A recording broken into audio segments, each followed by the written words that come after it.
Halo everyone, Assalamualaikum warahmatullahi wabarakatuh.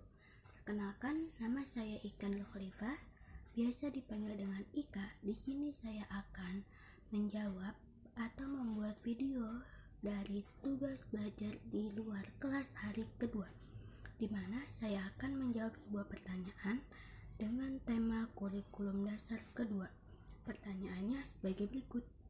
Pertanyaan pertama, apa pengertian individual system?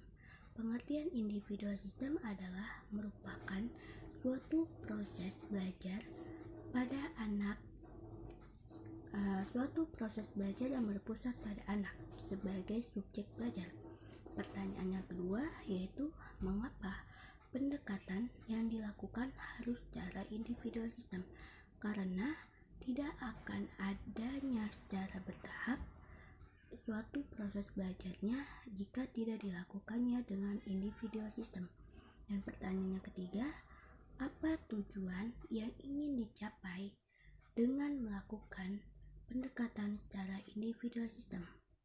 Tujuannya yaitu agar proses belajar dapat dilakukan secara bertahap.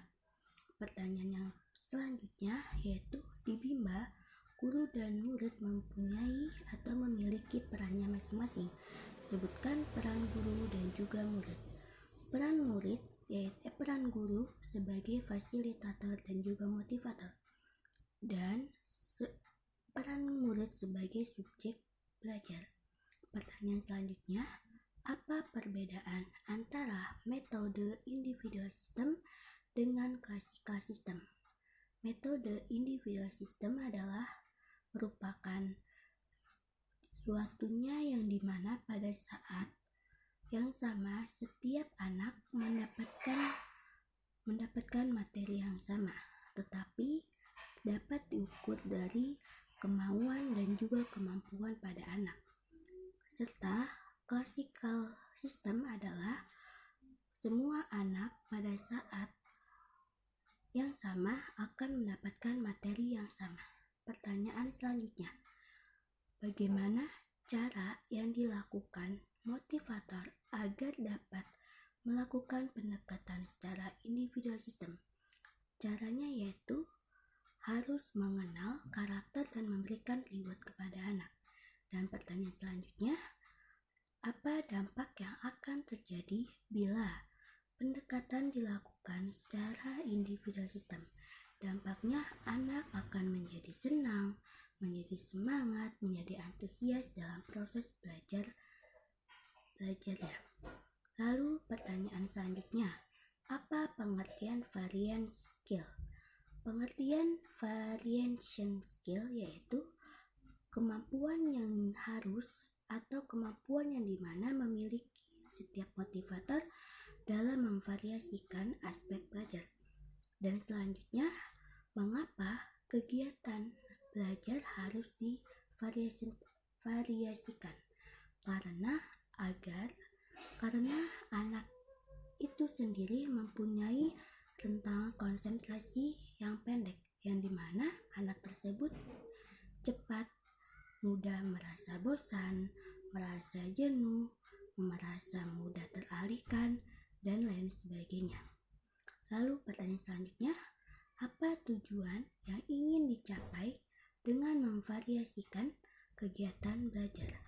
Tujuannya yaitu agar anak tidak merasa bosan sehingga dapat tertarik dan juga semangat dalam melakukan proses belajarnya.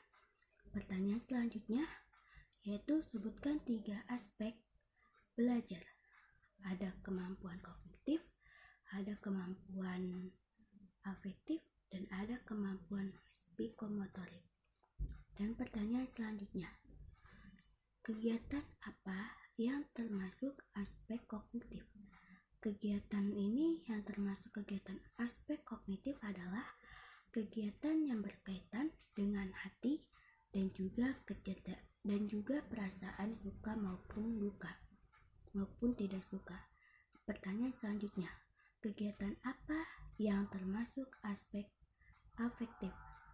Yang termasuk aspek afektif adalah kegiatan yang berkaitan dengan kerja otak atau perasaan, atau atau kecerdasan. Dan pertanyaan selanjutnya yaitu kegiatan apa yang termasuk aspek psikomotorik. Kegiatan yang termasuk aspek psikomotorik adalah kegiatan fisik yang berkaitan dengan penggunaan anggota tubuh. Dan pertanyaan selanjutnya adalah bagaimana cara motivator memvariasikan kegiatan belajar dengan aspek belajar.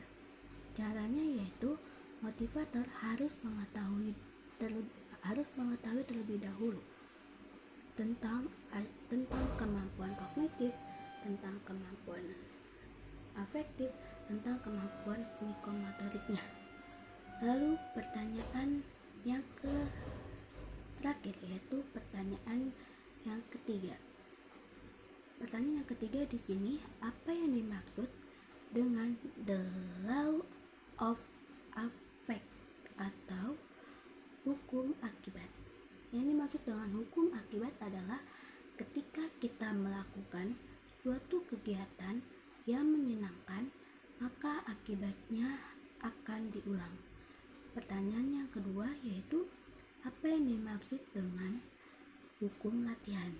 Hukum latihan ini yaitu suatu kegiatan yang terus diulang maka akan berdampak mampu.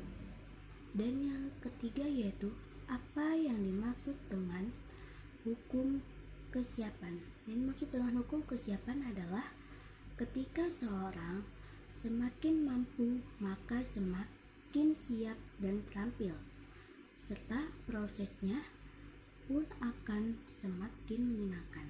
Baik, cukup sekian hasil pemaparan video yang sudah saya sampaikan. Kurang lebihnya mohon maaf. Wassalamualaikum warahmatullahi wabarakatuh. Bye bye.